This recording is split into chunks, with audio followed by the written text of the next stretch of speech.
Hi, everybody, and welcome back to Live Between Paychecks Kitchen. I'm Oz. That's Jack. Over here dying. Having a coughing fit behind the camera.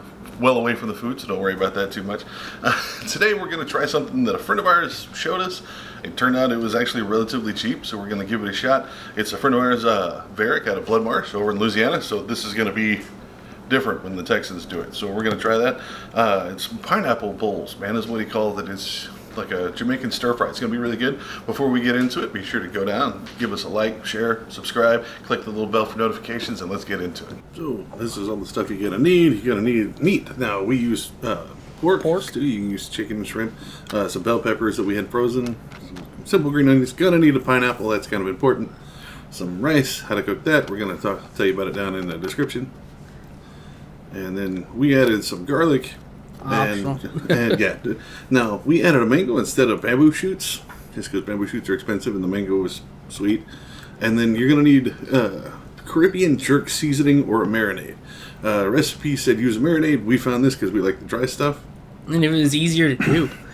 Right. So you do your meat first, and you want to put it in the marinade for like 30 minutes. Like you can do it overnight if you really want it soaked or whatever, but there's a recipe called for 30 minutes. So we set the meat up first with the jerk stuff on it and let it sit while we're doing all the rest of this. So just toss it in a bowl, put the stuff on it, mix it in real squish good. It around. Be careful with this jerk seasoning. It can be really strong. Oh yeah. Now we did garlic, so we chopped that up. We already have our bell peppers that were frozen in the thing, and then we did our green onions. Magically, yeah. Before we cut the garlic, but ignore that. It happens. It's movie magic. Yeah. Yeah. Now, mangoes are a pain in the butt because they got a giant seed. They get pretty solid. So just slice it, and then I just monkey it open. Just raw. Like it owes me money. Like it's a dead Pac-Man. And then slice it, and then you skin it down. Be very careful with the sharp knife. Yeah, that is a very sharp knife. And then I cut this in like long skinny strips just because it looked better. You can dice it. That's part of what I would do. Again, this is your seed. Now, if you want to go grow a mango or whatever, there you go. That thing is rock freaking hard. Yeah, don't eat the seed, apparently. Yeah. Now, your pineapple, do as you normally do. You cut this top off. There's not enough to replant this one. Yeah, at least I don't think so. Too high. So we just set it aside. And then you cut it long ways, like this. And now you have two halves of pineapple. So, yeah, you're going to just take a knife, score it, and then hollow it out. Best way to do it is get you a sharp knife. Be careful. Don't puncture the bottom. Don't cut your hand. Or yourself. Or the cameraman. Just yeah, if you do that, I don't know how you manage. Get the secret weapon. Big fuck off spoon. Pry it open. Just pry it up. And scoop it like a pumpkin. Yeah, just your pieces there. Now you're going to save this part. That's going to be your bowl, right? Boom. Then you can take this, slice it down into sizable chunks. Dice it. You don't have to dice it. You can leave it long. I mean, you can not even include it if you really don't want to. If you don't want to do the pineapple bowl, you can just get a can of that stuff. Now, we use the big wok because this is a lot of food, and we got a lot of stuff. You got smaller, you can cook this separately, like the meat, and then the vegetables later, and then add it. Yeah. No, just go ahead and put the meat in here. We didn't oil this because there's just so much going on, and it's pork, so there's going to be a lot of wetness and gross. Now, wash that thing. Yep. Wash everything that pork touched. Now we sure to put, like the meat's going to be on the metal, but you just got to be able to flip it because it's going to be big pieces. Now this is where you can smell it. That jerk stuff smells great as it's getting cooked. I think most things we cook smell great, look awful, but this recipe looks really good on camera, and it smells good too. It tastes even better, but we got it in here. So just make sure this is we get the heat it like medium to medium high as per usual. Just make sure to get all the pink onto the metal. Yeah, it's a tedious process as you're about to see. Yeah. Like some of these just don't want to flip. Like I don't think it's hot enough where I couldn't have just stuck my hand in there and just reached in and individually rolled each piece. You never know unless you try. Everybody keeps getting a kick out of me burning myself on camera, so I decided to do it with this bamboo spatula. That'll show everybody. Yeah, hey, I think, do you burn yourself in this one? No, I cut myself twice. But yeah, that sharp knife is very dangerous. Burn myself very well. Well, pretty good. I was actually, really careful with the fire.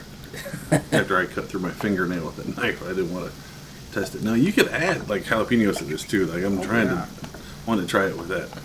Now once you get this and you get it browned up enough, like I said, You can add other seasonings and stuff you want to. This is just what we had. It's the jerk stuff.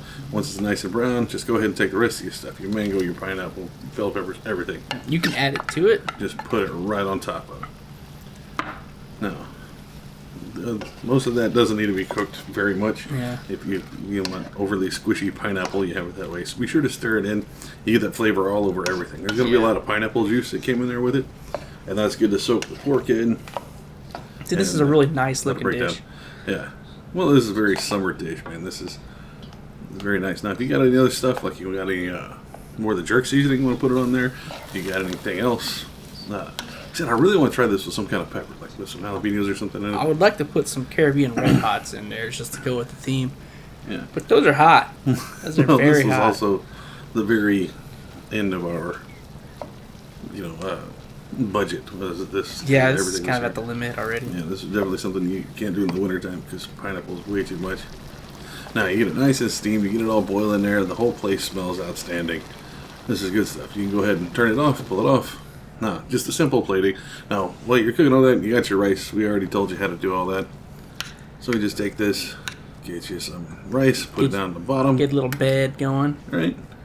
Not a lot because you don't want to take up too much of your room. Because that's a relatively small bowl. Unless you have super pineapples, go easy on the rice. You just add in your foodstuffs. Yeah, just put it right on top.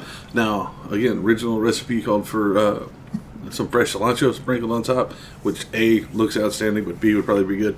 Didn't have a lot of that. Unfortunately. Right. So we did that. So don't worry about touching it with your hands. As long as you wash your hand, you're good. So what we did is we went and got some of our cilantro cubes, which is just... I don't trust them personally. Cilantro bouillon, right? And just break it down. And you can sprinkle it on top. It still gives you that cilantro flavor, but it doesn't look as good on Not camera. nearly. But cilantro, fresh cilantro is amazing stuff. But after the that, cube, I don't know. Boom, then you're done. So there you have that. Me and that really stretched our budget. That went right to $10, but it fed me at least 3 different times. Everybody in the house had some, I think. Yeah. And it was really good. But we got the whole list of ingredients down in the description if you need to get a hold of it. Try this. This is great. Again, thanks to the guys over in Louisiana. I'm going to call them a Shire here in a minute, but I think they're a Barony. I wouldn't know because I haven't done egg garden forever.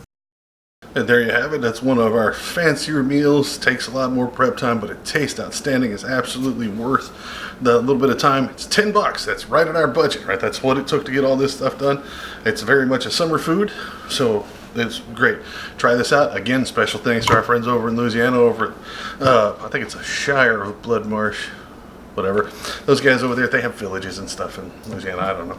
But thanks again for the recipe, Varick. Very much appreciate it. You can catch us here on YouTube Tuesdays and Fridays, or you can find us on Instagram at Living Between, or on Facebook at Living Between Paychecks there. Yeah. And you can also find us on Patreon, Living Between Paychecks Kitchen there. And help us out. Do this kind of stuff. Very much appreciate it. We'll see you next time.